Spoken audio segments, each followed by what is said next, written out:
guys, so ayun, nagutom ako. So, itatry natin to. So, papainit lang tayo ng water.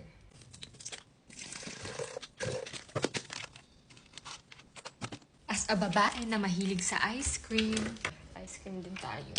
So, ito yung ice cream na binili ko na hindi ko pa nakakaasa. Itatry natin to siya today. Kaso wala akong spoon. Wala din akong fork. Wala din akong chopstick.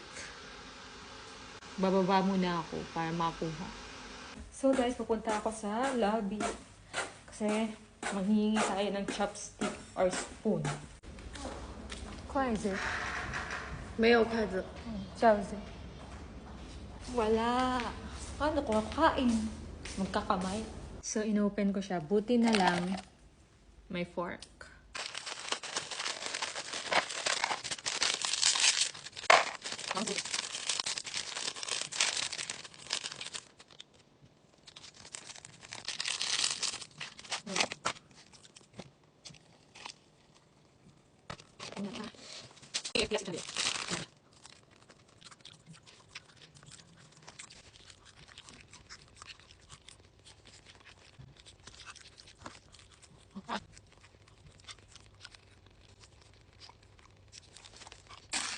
Ah, ice cream pa din pala. Kala ko ano, KFC din siya.